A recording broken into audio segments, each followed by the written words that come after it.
चक दे फटे। फंक्शन दिया हुआ है वो -a to a f(x) वाला दिया हुआ है। मैं थोड़ा इजी कर सकता हूँ अपने क्वेश्चन को क्योंकि मॉडुलस वगैरह भी है इसके अंदर। -a to a जब होता है तो इसकी दो वैल्यूज होती है, या तो इसकी वैल्यू 0 होती है या फिर इसकी value 2 times of 0 to a f(x) dx होती है। ऐसा तब होता था जब मेरा f(x) किसके इक्वल होता था, मतलब f(-x) किसके इक्वल होता था, f(x) के, विच मीन्स मेरा फंक्शन कैसा होता था, इवन फंक्शन के केस में ऐसा होता था, और ये ऑड फंक्शन के केस में होता, मीन्स जो मेरा f(-x) है वो -fx के इक्वल आ जाए। और मॉडुलस तो कभी भी किसी चीज को नेगेटिव होने ही नहीं देगा, विच मीन्स ये कैसा फंक्शन है, इवन फंक्शन है ना। तो अगर मेरा function f(x) sine modulus x plus cos modulus x है, तो मैं f(-x) को क्या लिख सकता हूँ, साइन -(x) को +x ही लिख दूंगा, और मॉड है क्योंकि, और ये भी +x ही हो जाएगा, विच इज f(x), मतलब ये कौन सा फंक्शन है, इवन फंक्शन है।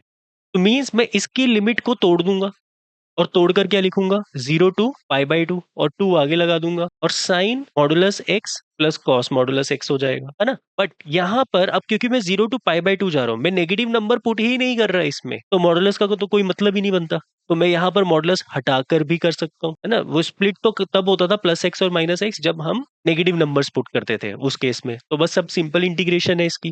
साइन की इंटीग्रेशन क्या होती है, -cos x, और cos की इंटीग्रेशन क्या होती है, +sin x, 0 to π/2। अब जब आप 90 पुट करोगे तो cos 90 कितना होता है, cos 90 0, मतलब -0 + 1 sin 91, फिर माइनस लोअर लिमिट 0 पुट करोगे तो cos 0 1, मतलब दैट इज -1 प्लस sin 0 0 होता है। तो आपका आंसर आ जाएगा 2 × 2 विच इज इक्वल टू 4। समझ आया बेटा? हाँ।